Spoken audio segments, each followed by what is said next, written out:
Rahmat. Demak, bu darsimizni ochiq e'lon qilib oldik va bu darsimiz haqida yana bir bor qisqacha to'xtatib o'tamiz. Datamas Tashkent 2026 tadbiri aynan ma'lumotlar va sun'iy intellekt yordamida ma'lumotlar analitikasi va biznes analitika mavzusida, ya'ni yo'nalishida mavzularni ochib berishga harakat qilamiz va birinchi fikrimizga navbatni berishdan avval yana bir karra eslatib o'taman, bizning homiylarimiz mavjud. Tomo, Click, Digital Food, ya'ni raqamli texnologiyalar vazirligi, Bellissimo Pizza hamda MAB Innovation va Pivot kompaniyalari bizni qo'llab-quvvatlashmoqda. Demak, ma'lumotlarni qabul qilishga tayyormisiz?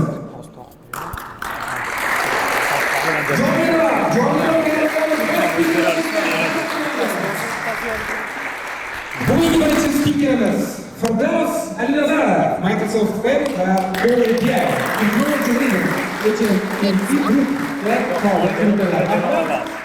Assalomu alaykum hammaga. Kelganingiz uchun kattakon rahmat.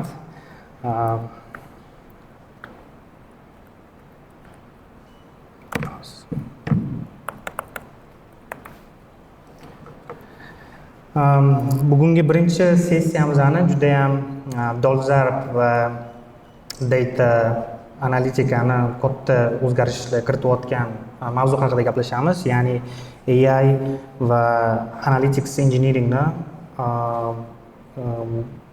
biznes analitikaga integratsiyasi, business intelligence ga integratsiyasi. AI hozirgi kunda faqat texnologik trend xolos emas, AI qaror qabul qilishlar bo'yicha proseslarni tezlashtiryapti va ularni takomillashtiryapti. Bundan tashqari ma'lumotlarni yana ham chuqurroq kirishga, bilishga yordam berayotgan vositalardan biri. Undan tashqari data va BI analitikani way of working, ya'ni ishlash jarayonlarini tubdan o'zgartirayotgan proseslardan biri. Hozirgi kunda masalan qayoqqa qaramasanglar faqat AI, lekin business intelligence buni demandi kundan kunga oshib boryapti va bu haqida gaplashib o'tamiz.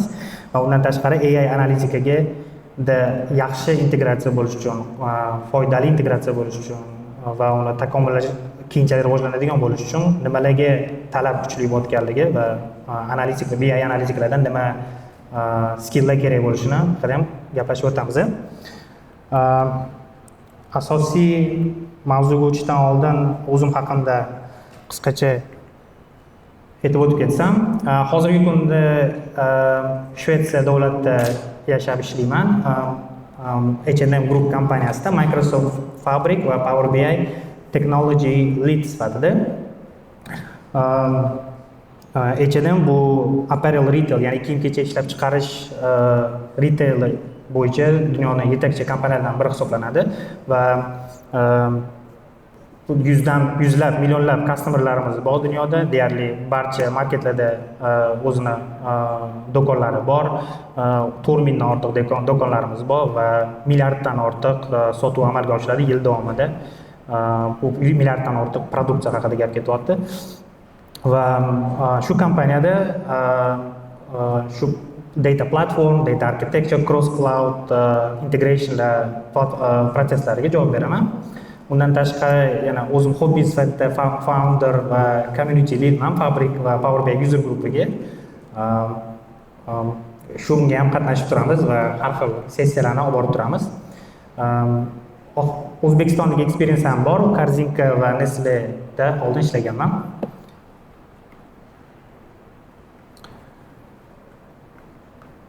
Xo'p, agendamiz quyidagicha.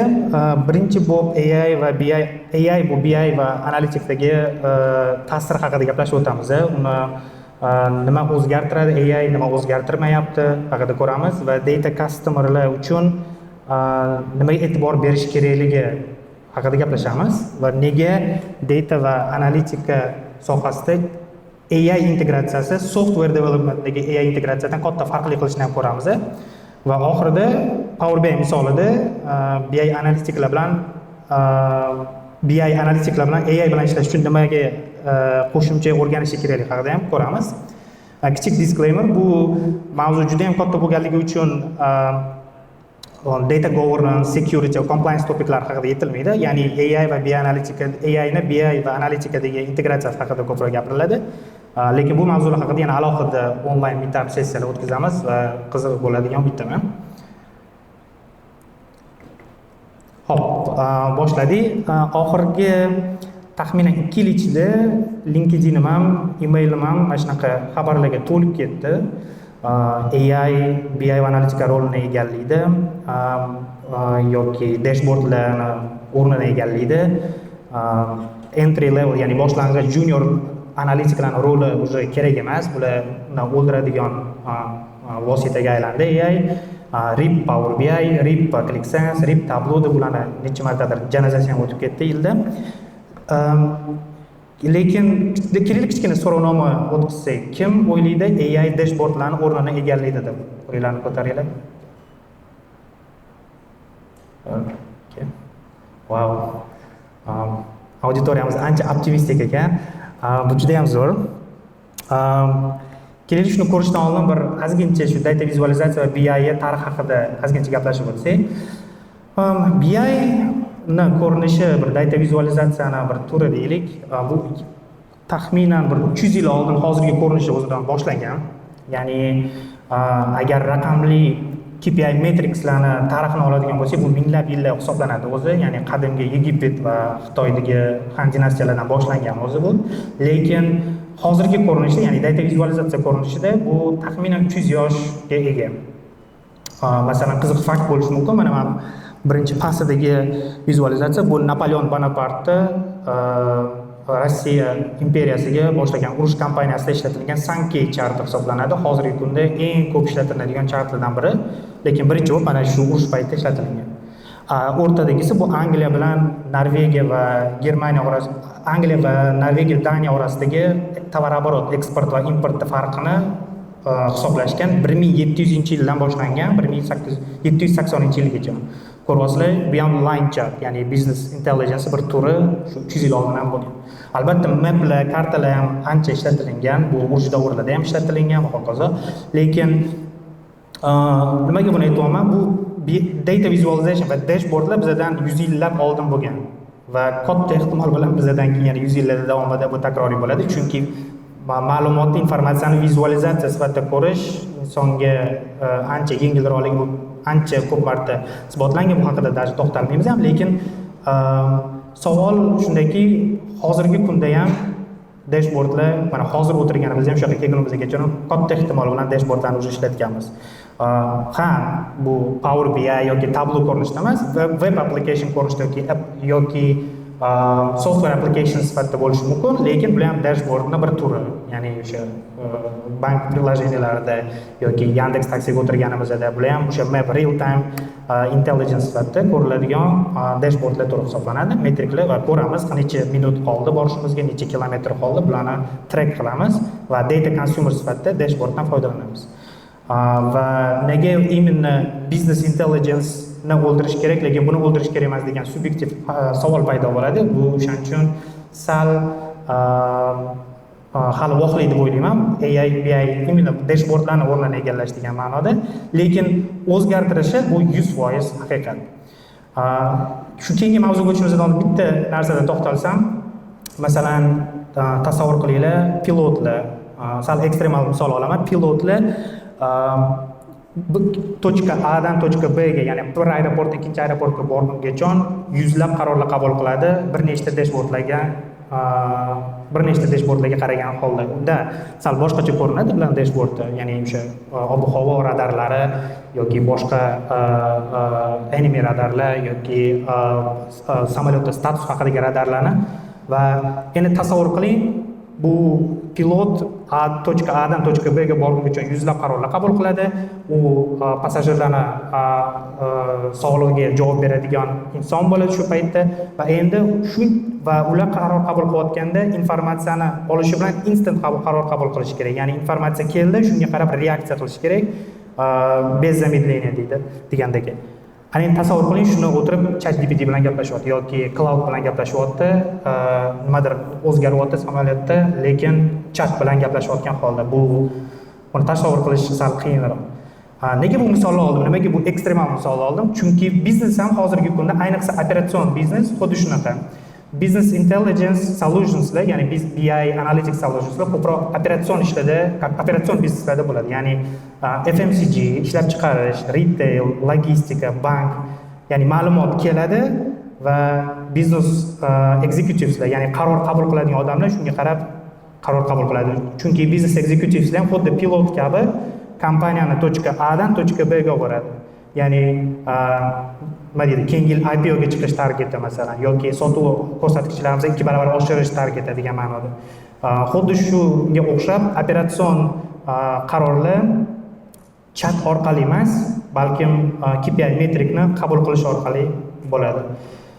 Lekin bu albatta AI ishlatilmaydi degani emas. Shu boya aytib o'tganimdek AI tubdan o'zgartiryapti va buni ko'rishimizdan oldin ozgincha mana bitta konsept haqida aytib o'tib ketishim kerak. Data is not a software degan konsept. Ya'ni oxirgi mana 1 yilda ko'p proyektlarda qatnashdik, Microsoft bilan birgalikda, Google bilan hamda Anthropic bilan, va hamma bitta fikr aytyapti. Shuni sizlar bilan bo'lishmoqchi edim. Va yaqinda Anthropic bu haqida даже post ham chiqardi. Mana shu QR kod bo'yicha kirib ko'rishingiz mumkin. Juda foydali data engineer va BI sohasida ishlaydigan ekspertlarimizga. Nima deyilyapti bu yerda? Bu yerda aytilyaptiki,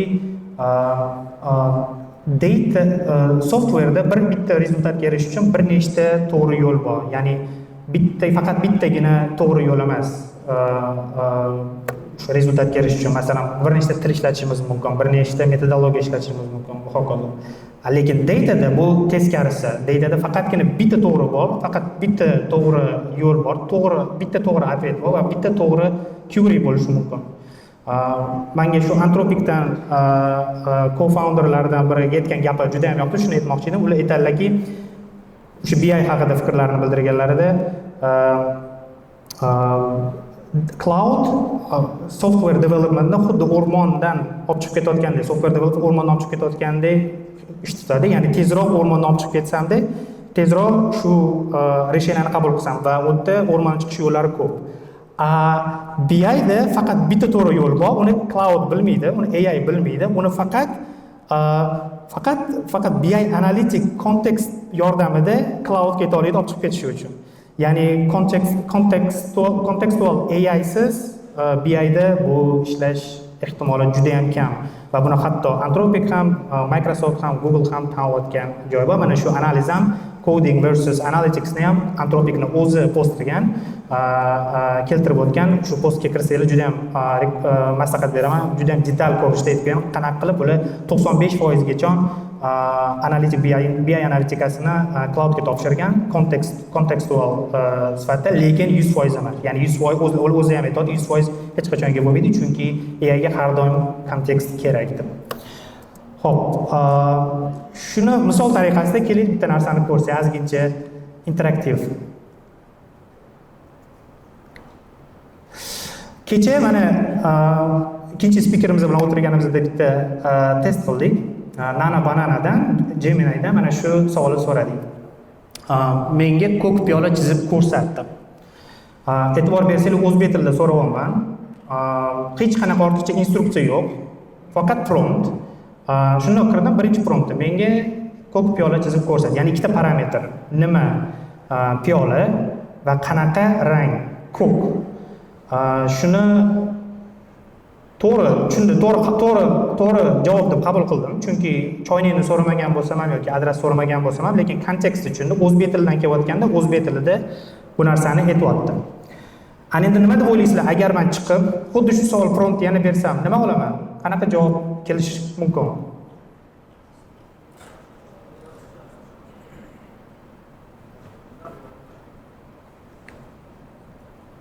Bu safar bizga choy o'rniga lamon solib berdi.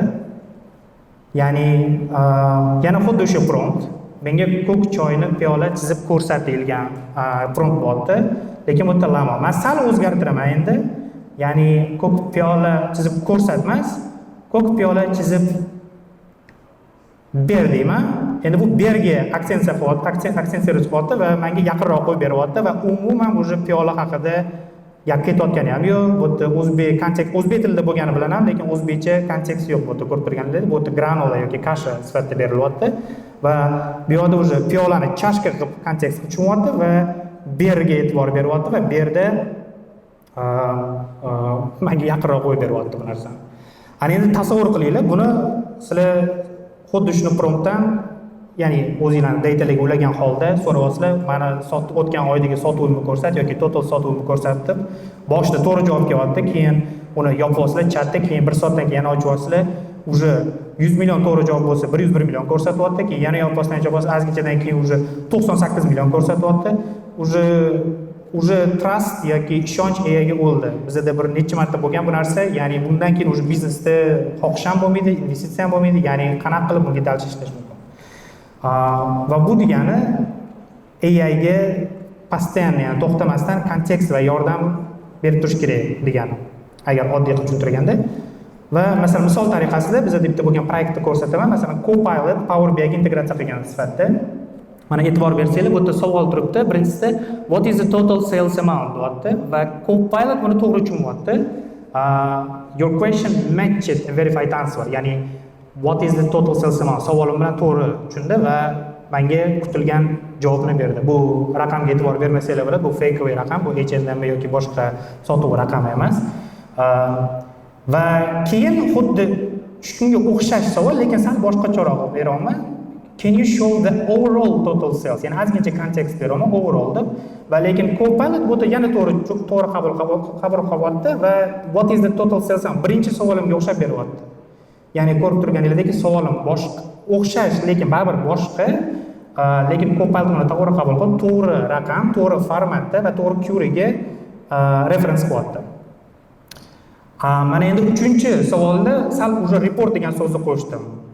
Bilsanglar, Copilot bu Power BI da semantic model orqali ishlaydi, report orqali emas. Ya'ni u reportga hech qanaqa attach qilinmagan. Uni behind the scenes semantic model, ya'ni dataning strukturasi bo'yicha ishlaydi. Lekin shunga qaramasdan menga yana to'g'ri javob beryapti. What is the total sales amount? Buni tushunishlik uchun bunga integratsiya qilishimizga ancha vaqt ketgan, ya'ni bir developerimiz tomonidan 1 oycha AI instruksiya yasagan va AI skillslar yasagan Copilot va umuman MCP ga Power BI uchun bu yerda ChatGPT 505 bo'yicha hisoblayapti, lekin ko'rib turganingizdek to'g'ri javob kelyapti. Va mana shunaqa expectation Copilot va Power BI da integratsiya bo'lishi kerak. Yo'masam u kontekstsiz biz faqat har xil piyola ko'rinishlarni olamiz. Xo'p, bunga nima kerak bo'ladi? Bunga nima kerak bo'lishini dan oldin bir hozir qanaqa ishlayotganini bir ko'rib o'tsak, masalan Power BI misolida keltirib o'taman bu yerda. Hozirgi kunda eng populyar BI sistemalardan biri. Hozirgi kunda BI developer yoki BI analytic birinchi data source ga ulanadi, getting data from the source, keyin creating relationships in data set and tables, ya'ni semantic model va data model yasaydi. Undan keyin creating measures and queries, ya'ni KPI lar yaratadi yoki query lar yaratadi qo'shimchasiga. Bu DAX da bo'lishi mumkin, bu SQL da bo'lishi mumkin. Keyin vizualizatsiyalar yaratiladi uni ustiga va uni publikatsiya qiladi, distributsiya qiladi va uni o'sha security, maintenance lariga javob beradi. AI bilan qanaqa o'zgaryapti bu? AI bilan quyidagicha o'zgaryapti.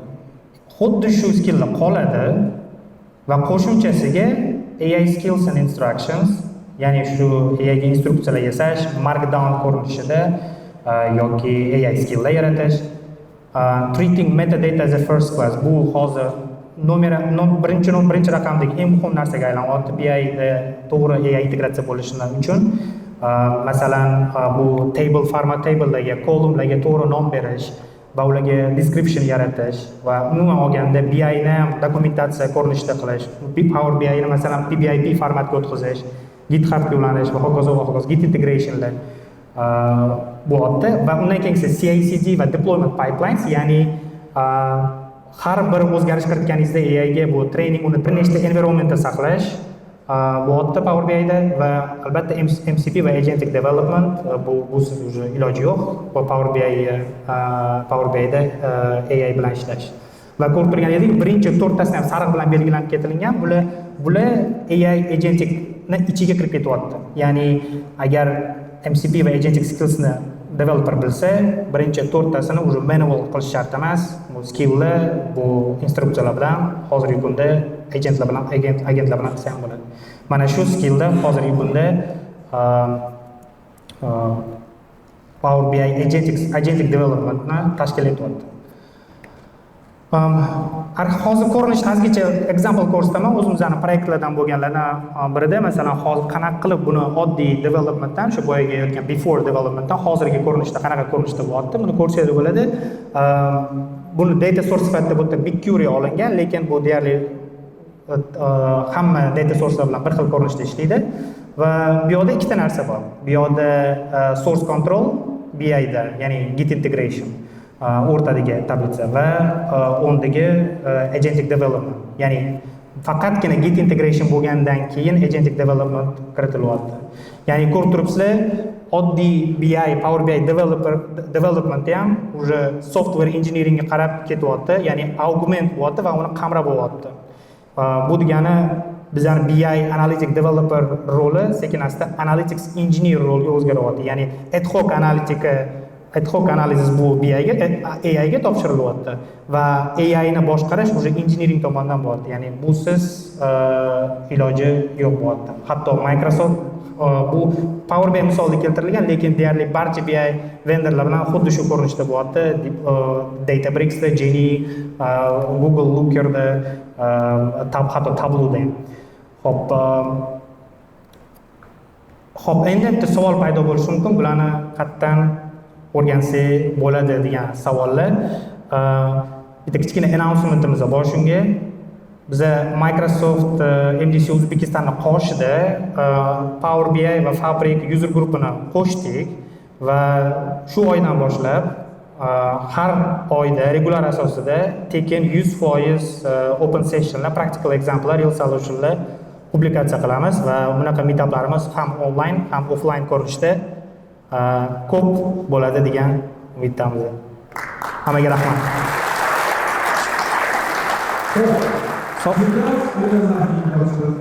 Lekin hozir bizda juda maxsus nuqta mavjud.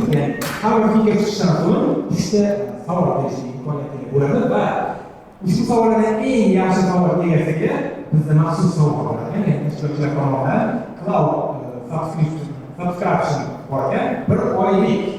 Agar kimgadir bu mavzu bo'lgan bo'lsa, savollaringizni tayyorlang, bir qo'lingizni ko'taring. Men esa sinovingizga yaqinlashib savolingizni berishim. Margami? Buni? Savollarning esa bo'lgan media axborot X, Digital Shape, Works, Hubs kompaniyalari. Va Assalomu alaykum. Prezentatsiya uchun katta rahmat. So'ramoqchi bo'lgan narsam mana AI agentic workflow dedingiz. Tipa dashbordlar yo'q ketadi boshqa. Prezentatsiyangizga ishonadigan bo'lsak-da, o'sha aytganingizdek kontekstga ehtiyoj bor, bu degani BI analizga doim ehtiyoj bor. Lekin ikkita tendensiyani sizni nazaringizda ko'rmoqchiman. Birinchi tendensiya men sezganim, mana AI ga yozasiz, o'zi sizga aytib beradi, o'sha aytganingizdek prям настройкалар hammasi yaxshida, sizga to'g'ri data beradi. Ya'ni odamlar dashbordda emasda, AI da so'radi. Ana BI analistga so'rab, qachon u tam vizualizatsiya qiladi, kutib o'tirishmaydi. AI ga shunday yozishadi, javob beradi. Shu bo'yicha fikringiz. Yana bitta ko'rganim, u menimcha sal yana yangiroq tendensiya. U self-served analytics. Menimcha uni ham o'tib ketdingiz. Self-served analyticsda уже BI analist ham shart emasda, odamlar o'zi qurib tashlaydi anaqalarni. Vizualizatsiyani. Misol uchun o'sha prompt beradi, vizualizatsiya tayyor. Lekin bilmadim, men hozir tasavvur qilib olishim qiyin. Datani yaxshi tushunmaydigan yoki backendni bilmaydigan odam qanaqa qilib o'zi sразу tuzib tashlaydi va qanaqa qilib unga ishonadi. O'sha shu ikkita narsani bilmoqchiman. Rahmat. Rahmat.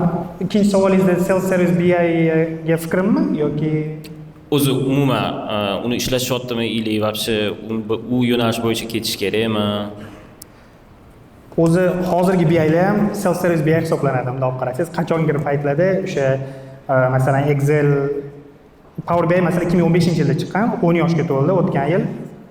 Undan oldin Excel bo'lgan va har bir query'lar bir boshqacha ko'rinishda bo'lgan. Ya'ni biz Exceldan query qilib chiqaravermaylikda ERPdan deb bizga shunaqa tool beringlarki biz o'zimizga BI reportlar yasaylik degan demand bo'lgan. Shuni orqasidan o'zi BI lar paydo bo'lgan. Ya'ni hozirgi Power BI, Tableaular ham self service BI deb nomlanib paydo bo'lgan o'zi. Tarixini o'zi shunaqa bo'lgan tarixi. Self service BI da bu hamma har xil tushunadi. Masalan, bizning kompaniyada deyarli 100 mingta report bor. Tasavvur qilasizmi? 100 mingta report bor va milliardlab querylar bo'ladi. Va uni postoyanno monitor qilamiz va ularni har xili bor. Ya'ni o'zi tayyor semantic model yoki qaysidir analitik tomondan o'zi KPI lar ham hamma narsa yaratilgan, faqat report yaratilmagan, dashbord yaratilmagan holatlarda biznes aytaylik kontrolyor yoki accounting shulardan ulanib reportlar yasashadi va bu ham self service BI ga kiradi. Self service BI deyotganda o'sha aytayotgandagi har xil deyilishi mumkin. Birinchi savolingizga u ham self service BI ga kiradi, ya'ni promptga berib report yasasa bo'ladimi degan savolingizga. Men bu narsaga to'g'risini aytsam sal qarshiroqman, chunki yana bu xuddi jinni chiqarib yuborishdagi gapda, tushunasizmi? Bu siz как analitik sifatida ancha KPI lar qilasiz, semantic modelni zo'r qilasiz, kontekstlar qilasiz, descriptionlar qilasizda, lekin sizda semantic modelni kontekstini tushunmasdan turib shuni promptga beradi va bitta dashbord yasaydi. Aytaylik to'g'ri chiqdi deylik. Lekin ertaga prompt berganda xuddi boya piyoladagi boshqacha dashbord chiqadi. Masalan, bugun line chart bo'lgan bo'lsa yoki ertaga bilmayman pie chart yoki boshqacha ko'rinishda yoki umuman tekst ko'rinishdadir balkim. Buni kim kontrol qiladi degan savol paydo bo'ladi. Shuning uchun self service BI deganda har doim education bilan kelish kerak. Ya'ni iloji yo'q degan narsa emas. Bu promptlar bilan ham yaratsa bo'ladi, lekin buni datani owneri bilan birgalikda kontekstni tushuntirib, kontekst bibliotekasi bo'lib turib, o'sha orqali yaratish kerak bo'ladi. Savolingizga javob bera oldimmi?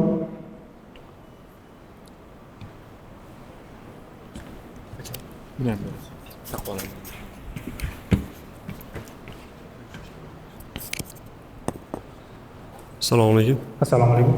Mening savolim o'sha AI ni qo'llanish haqida edi. Birinchi misolda piyolani rasmini generate qilish haqida ko'rsatdingiz. Misol, unda misol uchun qaysidir belgilangan datadan olib bermayapti, generate qilib beryapti-yu.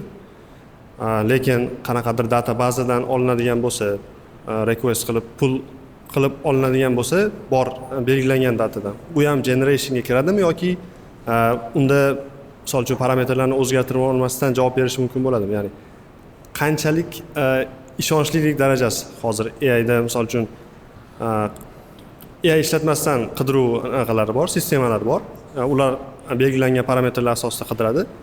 Lekin agar AI ga to'liq kontekst berilgan bo'lsa, hech narsa generate qilmasdan shunchaki tez qidirib top berish bo'yicha funksiyasi qanaqa ishlaydi? Tushundim.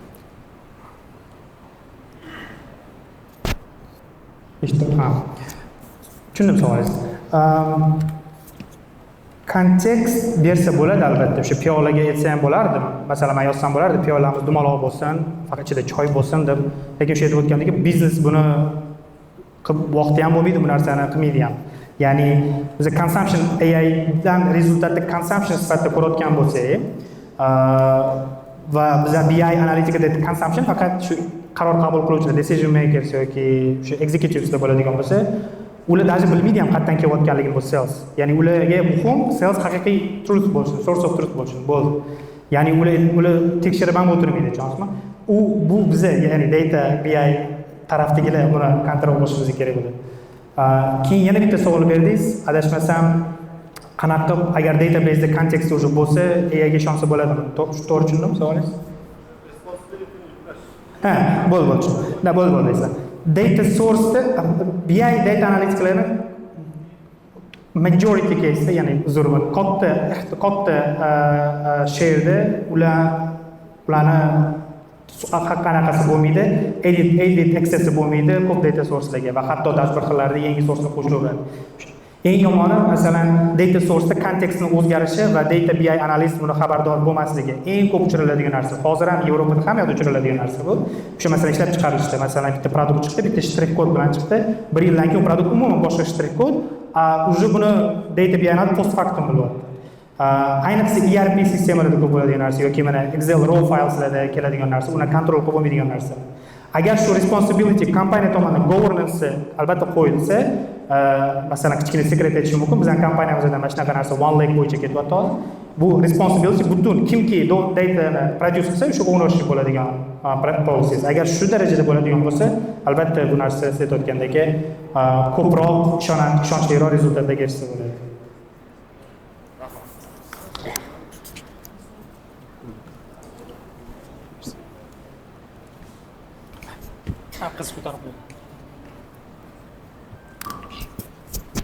Assalomu alaykum. Manfaatli prezentatsiya uchun rahmat. Savolim shundayki, men data science sun'iy intellekt kursini o'qib tugatgandim va ishga topshirishda ozgina qiyinchiliklar bo'ldi. Front end umuman software engineering ham tushunish talab qilinyapti. Bu qanchalik kerakli? Misol uchun men data cleaning bilan tozalash, AI modellar qanaqa o'qitish, o'sha ko'nikmalarga egaman. Ishga topshirishda mana shunaqa ko'nikmalar ham so'ralyapti. Bu qanchalik aktual va nima skilllarni o'zimizda rivojlantirishimiz kerak data science bo'lib ishga kirish uchun? Bu savolga bilmadim, men javob bera olamanmi yo'qmi? Bu O'zbekiston rynok haqida ketayotgan bo'lsa, O'zbekiston rynogida nimadir deyishim qiyin, chunki bu yerda anchadan beri rynok haqida research qilmaganman, lekin Yevropada bu shu aytib o'tgandek BI va mana o'zim ham 1 yil ichida bir 50 tadan oshiq intervyuda qatnashdim, 25-yil ichida. O'sha BI developer degan rolni biz qaramayapmiz, lekin software engineer skillda o'sha so'rayapmiz. Masalan, Gitlar bo'yicha o'sha bu standart savollar bo'lib qoldi. BI analitika yoki o'sha MCP lar haqida so'ralyapti, CI/CD haqida so'ralyapti. Mana bu narsalar so'ralyapti, lekin Yevropada katta ehtimol bilan O'zbekistonga o'sha kirib kelgan yoki o'sha kirib kelyapti. Shuning uchun menimcha bu talab kattaroq. Lekin web development deganni unisini bilmadim. Bunisiga menimcha bilmasam kerak O'zbekiston resursini, rynokini. Yana bitta savolga javob bersak bo'ladimi? 3 tamidi? Afsuski, hali reklama qilib shu savol berish mumkin. Faqat buni xabar bo'lmaysizlar. Faqat ishtirokchi agar sizda savol bo'ladigan ba'zi savollarga spikerdan javob olish niyatida bo'ladigan bo'lsa, spikerimiz dastur so'ngiga qadar kelib qolmaydi. Bundan tashqari, bugungi tadbirimizdan so'ng mazali qismimiz bor, ya'ni tushlik paytida bemalol spikerimiz oldida kelib, bu savolingizni berishni mumkin bo'ladi. Ana endi shu savoldan eng yaxshisini tanlab berishingiz zarur bo'ladi. Bittada, to'g'rimi? Men birinchi savolni aytgan bo'lardim. Birinchi savol egasini faqat san'atga qolamiz. Ular maxsus qo'llanma egalariga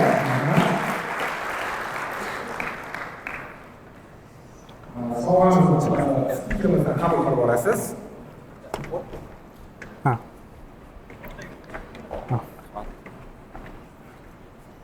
Rahmat o'taman.